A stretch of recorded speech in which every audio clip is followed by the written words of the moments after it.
Welcome to this tutorial on orthorectification and mosaicing. This video guides you through the different steps involved in geometrically correcting distortions in raw images. You can find more information on the steps and overall workflow in our help documentation and tutorial web pages. To begin, open the Catalyst Professional toolbar and select OrthoEngine. Create a new project by clicking File and then New. The new project window opens. Here you will browse and select the project folder. Enter the file name and give the project a name and description. Next, in the math modeling method, select optical satellite modeling and then rational function, extract from image. This is a basic math model that builds a correlation between pixels and their corresponding ground locations.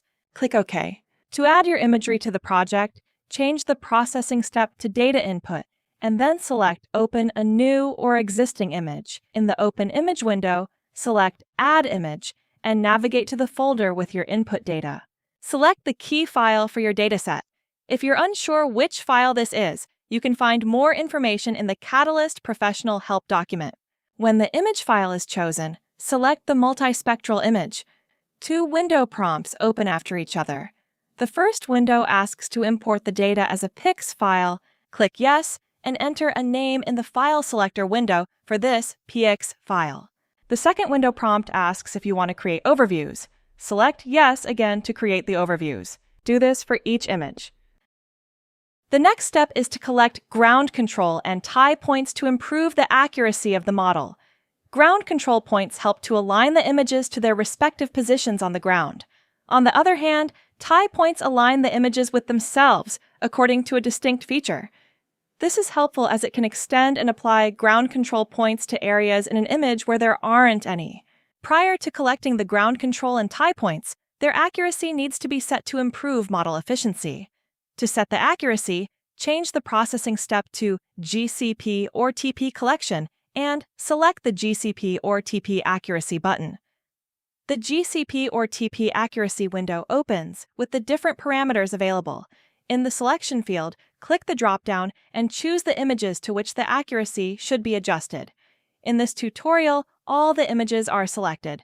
The Presets field allows you to choose the preset accuracy parameters. These parameters are preset in different groups: default values, surveyed GCPs, high, medium, and low, accuracy GCPs. There's also the option to enter your own values, with the None option selected, which this tutorial uses.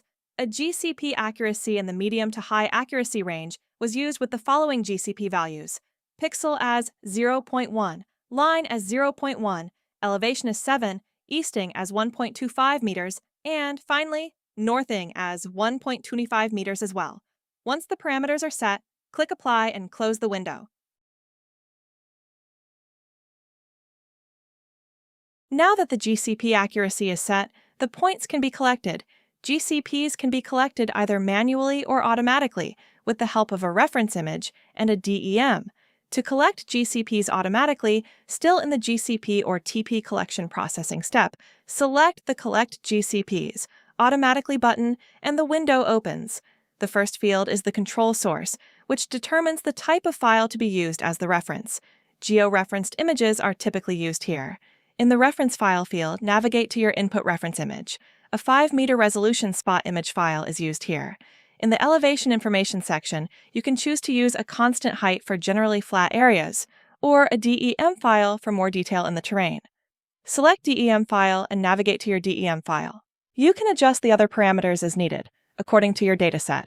Once you're done, click Match GCPs to start the collection process. Once the GCPs have been collected, they will show up in the Collected GCPs table with a temporary model.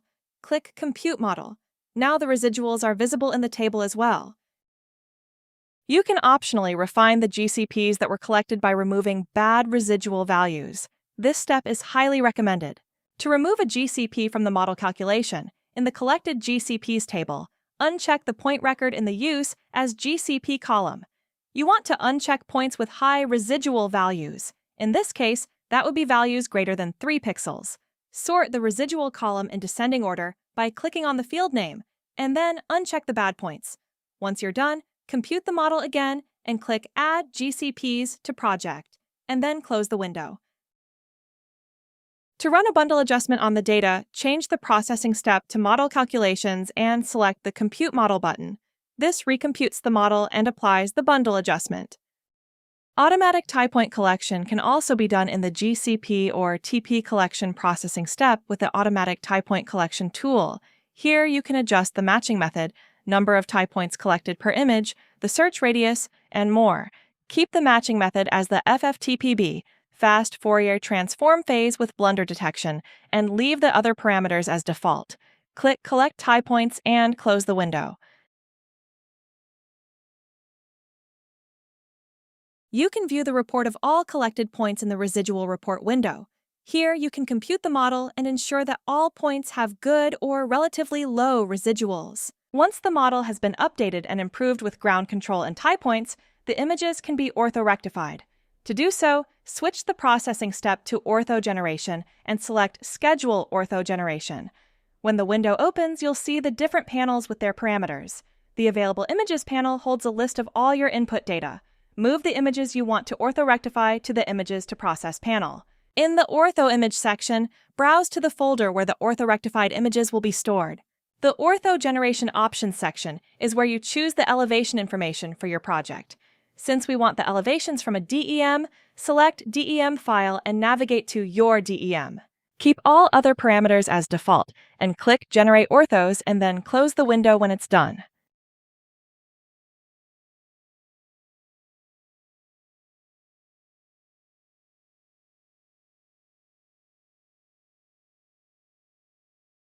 Your images have now been orthorectified and can be used for further processing, such as mosaicing. You can compare these images with the original input files in Focus.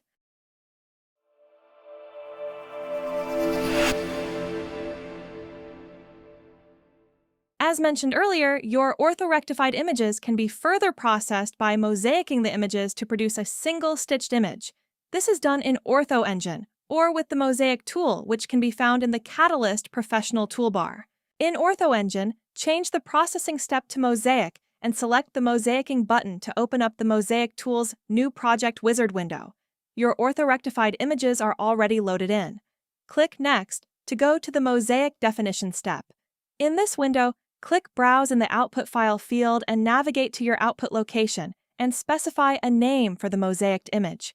Click Next again to move on to the Mosaic Preparation step. This is where you apply any color balancing, masks, or cut line edits. You can also make a preview of the final result with the Generate Preview button. The preview will be loaded on the right side of the Mosaic Preparation window. If there are no issues with the preview, click Generate Mosaic to create your stitched image. Once the mosaic has been generated, click Finish to close the wizard. The mosaiced image is shown in the project window.